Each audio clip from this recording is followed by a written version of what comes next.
Welcome to Faith and Freedom. For the next few minutes, we hope to inform, inspire, and encourage you as we discuss legal victories and challenges to your fundamental freedom and religious liberties. Faith and Freedom comes to you from Liberty Counsel, a civil liberties education and legal defense organization. Join us now as Mat Staver, founder and chairman of Liberty Counsel, explains the latest legal issues all across this country. In the courtrooms of America, Liberty Counsel is winning the battle for your constitutional freedom. The Nonpartisan Government Accountability Office is now going to investigate Planned Parenthood. Hi, I'm Mat Staver, founder and chairman of Liberty Counsel. Joining me is Daniel Schmid, Litigation Counsel for Liberty Counsel. Daniel, this is, I think, good news. We need to defund Planned Parenthood. I don't think there's a lot of investigation that really needs to happen. We know that it's wrong to fund Planned Parenthood, but it's good news. Representatives Diane Black, Republican from Tennessee, Pete Olson, Republican from Texas, and Chris Smith, Republican from New Jersey, and Senator David Vitter, Republican from Louisiana, have now issued statements in response to the GAO, and that GAO decision has decided to accept their request to investigate the use of federal funding allocated to Planned Parenthood and other specific organizations. That's right, Matt. And let's take a minute and just look at the statistics of why we should be investigating these people. Almost 1 million abortions in 3 years, 333,000 and change in 2011 alone. We're giving these people a record $542 million a year. That was last year, 2012, $542 million of taxpayer money. And I know it used to be on the $330 million or so dollars, and so now we've added another, 170 plus million, 180 million, actually more than that, almost $200 million to this pot. Yeah, that's right, and that's ever since the Obama administration has come into office. They have dramatically increased this funding, and they have done so without need, really. Planned Parenthood, as its own independent organization, has $87 million in annual revenues alone, outside of the government funding, and they have $1.2 billion in assets. Why are we funding these people to begin with, Matt? It's unbelievable. Well, certainly, I think both administrations are to blame for this. Let me back up, and this one, of course, is the worst in history that we're under now. But George W. Bush had the White House during a time when we had the Senate and the House. And he talked about the sanctity of human life, and I appreciate talk, but we need action. We could have defunded Planned Parenthood under the George W. Bush administration, and we did not. And under George W. Bush, we continued to fund Planned Parenthood. So Republicans need to actually walk the walk instead of just talk the talk. They can't just simply go out there and run on a pro-life platform, yeah, I'm pro-life, all that, and then get in office and then just go about their merry way and do nothing. Now, fast forward to this generation, to this administration. This is a president who, when he was running for office, went to a Planned Parenthood convention and said, the first thing that I want to do as president is sign into law the Freedom of Choice Act.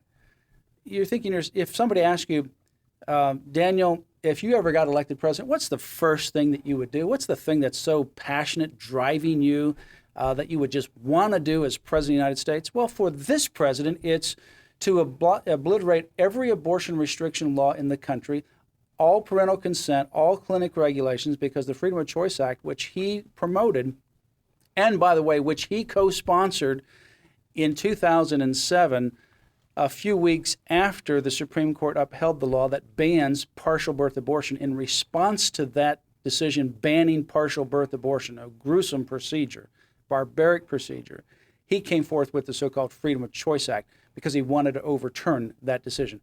This is the kind of bloodthirsty president with regards to his radical ideology toward abortion that we have in the White House. And this is the administration that has increased, almost $200 million in funding to Planned Parenthood.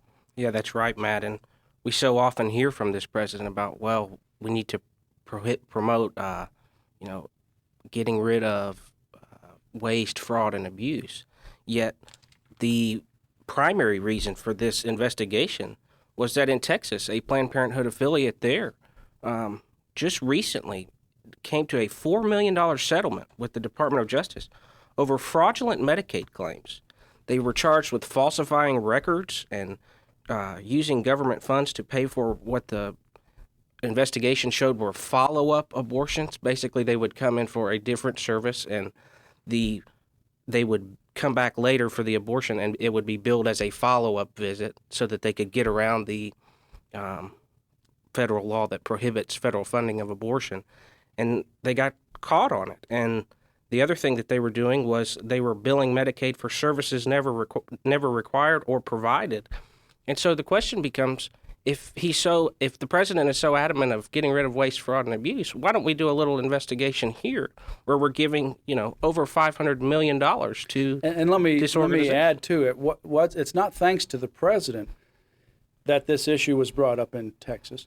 It's thanks to the Attorney General in Texas, who ultimately began to push this issue forward and come after Planned Parenthood and find out that this Planned Parenthood affiliate in Texas was committing fraud on Medicaid, and consequently has to pay back money. And as a result of this overt, ashamedly, fraudulent path that they were pursuing. I said at the very beginning that the funding has increased by about 180 million, but it was 340 a few years ago. It's 542, so it's over 200 million. It's about $210 million or so of funding that's increased under this administration. That's right. And Matt, we have other evidence of reasons why we should stop funding these people.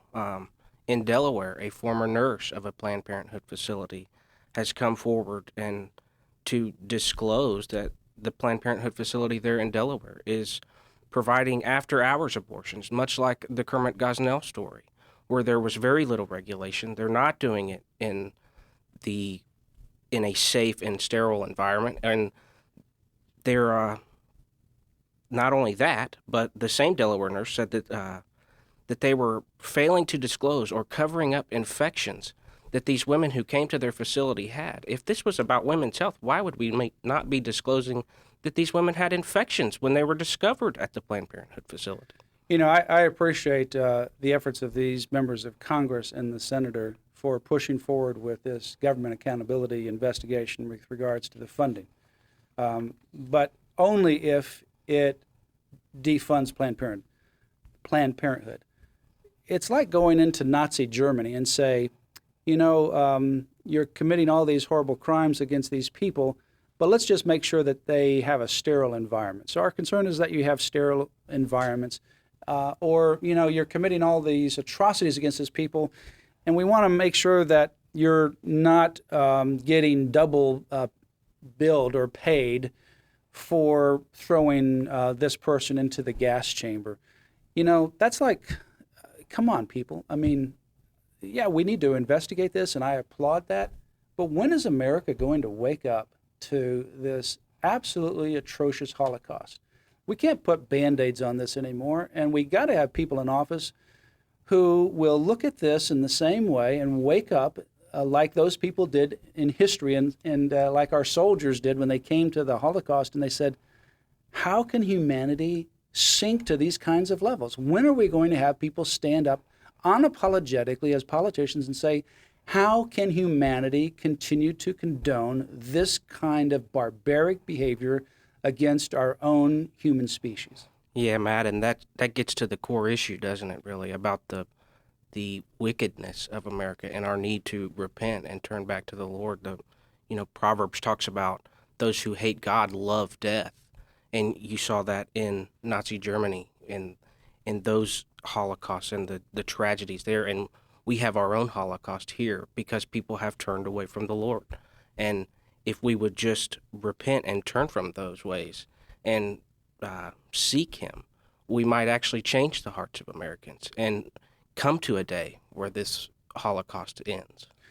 This Holocaust has to end. Pray for the end of abortion in our lifetime, and then do something about it. Don't just get frustrated by this bloodthirsty administration and its pro-abortion positions, but do something and get involved. Go to Liberty Counsel's website, lifeunited.org. That's lifeunited.org. We have a lot of different resources that have come together from different ministries, including Jim Bob and Michelle Duggar of the TV reality series 19 Kids and Counting. And also go to Liberty Counsel's website, lc.org. Stand with us as we fight this Holocaust in this country. It's time, through the courts, through the public policy, through the legislature, through every possible means available, that we restore and return America to a culture of life. It is essential. This country simply can't continue to survive on this current path. Go to Liberty Counsel's website for more information, and to support Liberty Counsel, you can go to lc.org or call the toll-free number. You have been listening to Faith and Freedom with Liberty Counsel. We hope that we have motivated you to stand up for your faith, family, and freedom. We can accomplish a lot when we work together. Get informed and get involved today. Sign up for our free monthly newsletter, The Liberator. We will send it out to you free of charge. Stay informed with our Liberty Alert email updates. Just click on the website at www.lc.org or call us at 1-800-671-1776. Tune in next time to learn more about your rights right here on Faith and Freedom.